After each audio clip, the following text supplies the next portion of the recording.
বাবা বলছস তো দেওয়া লাগতো, কিন্তু এক জায়গা করে টাকা পাইতাম, পাইলাম না। কেমনে দেব ক, দেব কেমনে? আমি অত কিছু বলি না, ওই মার্কেট করে দেবো নাকি কও? সর তো সর, দূরে যা। কিরে রিপন, মুখ কালা করিয়া বসে রয়েছিস কেন? না ভাই কিছু না, এমনি। না না ভাই, আজকে এখানে বসে কি কব ভাই, কষ্টের কথা কর। একটা ছেলে ঈদের মার্কেট চাইছে, পারলাম না কইরে দিতে। এতই হতভাগ্য পিতা, গরিব ঘরে জন্ম নিছে, পোলাডারে কিছু দিতে পারলাম না, দাবড়াই পাড়াইয়ে দিলাম। কি বলিস তুই? তুই ঈদের মার্কেট করতে পারিস নাই? এত কষ্টের কথা তুই তো কখনো আমাদের সাথে শেয়ারও করিস নাই ভাই।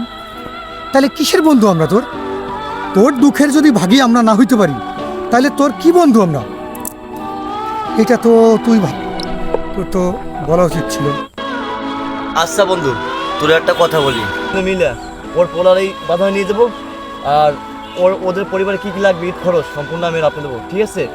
তো আমাকে বন্ধু, এখন ও যেহেতু আমাকে বন্ধু, সেহেতু একজন বন্ধু হিসেবে বন্ধুর দায়িত্ব, ওর দায়িত্বটা আমরা নেব। হ্যাঁ বন্ধু, এটা ঠিক কথা বলছো। আমরা তা না হলে কি বন্ধু, যদি তার দুঃখে ভাগিন হইতে পারি। চলো এই বাবুকে নিয়ে, আর দোস্ত চলো আমরা যে মার্কেটে যেয়ে মার্কেট করি, আর কালকে বাজার কি বাজার করা লাগবে সব বাজার আমরা করবো। চলো তাহলে বন্ধু চল। হ্যাঁ চলো। মন খারাপ করে মন খারাপ করে থাকা যাবে না, এখনই মার্কেট যাবো আমরা। তোর পোলা লাগবে, তোর বাইরের লাগবে, যা যা লাগবে সব কিনে দেবো। চল চল চলো চলো চল। চলো। তোমার ঈদের মার্কেট, ঠিক আছে? তুমি এইটা পরে কালকে সকাল নামাজ পড়তে যাবে। খুশি তো এখন তুমি বাবা? আপনারা সবাই একটা কথা শোনেন, আমরা প্রত্যেকে এভাবে যদি প্রত্যেকের পাশে দাঁড়াই, তাহলে প্রত্যেকেরই ঈদটা ভালো কাটবে, স্বাচ্ছন্দ্যে কাটবে, সবাই সবার পাশে থাকবো। এইটা মন মানসিকতাটা সবার মধ্যে রাখবে। সবাইকে ধন্যবাদ।